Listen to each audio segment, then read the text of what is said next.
Sobrang crispy. Tail kare-kare.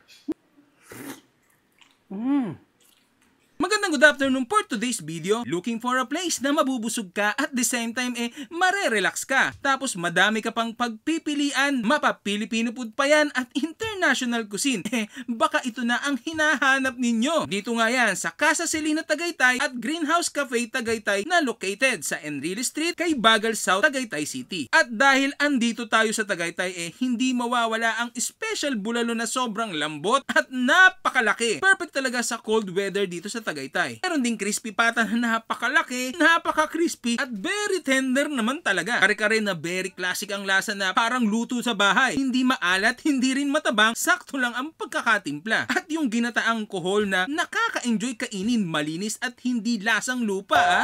Meron ding fried maliputo na tama po ito Napakalinamnam nito at must try talaga. At sizzling pusit na malambot at ang sarap ng palaman sa loob. Loaded sa sibuyas at kamatis, walang lansa at yung kanilang chicken barbecue na approved din kay Liam po. Ang lambot. Grabe. Sabayin natin kagad na kanin.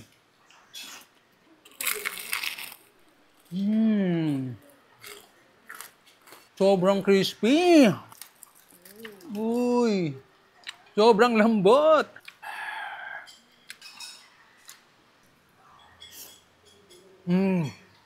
Ang lambot. Oxtail kare-kare.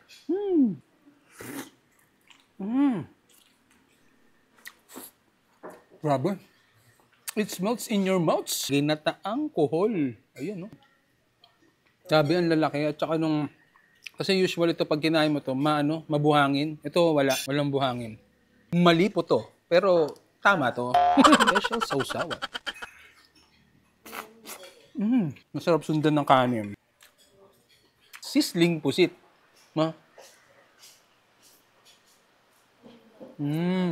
Tamang-tama yung pagkakaluto ng pusit and masarap yung palaman niya sa loob. Pagpasok mo nga dito napakalawak ng lugar. Tapos yung tipong maaalala mo yung bahay ng lolo't lola mo Parang isang malaking ancestral house na may mga aesthetic antique pieces. O diba? At home na at home ka dito. Tapos sa kabilang side naman very greenery. Perfect sa mga plantitos at plantitas. At dito naman sa greenhouse merong nagsasarapang mga pizza kagaya ng pizza garlic shrimp, 4 formaggi pizza at buffalo chicken pizza na sobrang hirap ngang mamili in-order na namin lahat para matikman namin. Masarap ang dough, manipis lang, kaya naman hindi nakakaumay tapos very cheesy pa lahat. Sinubukan din namin yung kanilang hickory baby back ribs na smoky barbecue meaty and savory taste talaga. At sa pasta naman madami rin silang option. Merong shrimp and mushroom pasta, truffle pasta at carbonara with poached egg, cream at perfect al dente pasta.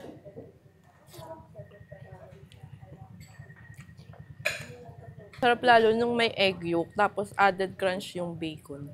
May buffalo wings din naman sila na sakto lang ang anghang. At kung nagda-diet ka naman meron silang mga salad. Mayroon silang chicken salad, Caesar salad at Asian citrus salad na napaka-fresh, saktong-sakto sa kanila greenery place. Sa dessert naman may mga halo-halo at suman balinghoy sa bukayo na very classic. Yung parang nakikimerienda ka lang sa lolo't lola mo.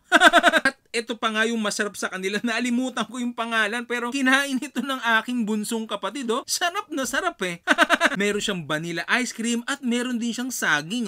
At yun na nga po So sa mga naghahanap dyan ng lugar for your special occasion, perfect talaga dito. Meron din silang mga kubo, al fresco dining, at meron pa silang mga garden place Malawak ang parking space. Perfect talaga ito for a big groups. Open nga pala sila ng 6 AM to 9 AM. Kaya naman, mapaalmusal, tanghalian at hapunan pwedeng pwede ka dito. So paano? Hanggang dito na lang. Alam!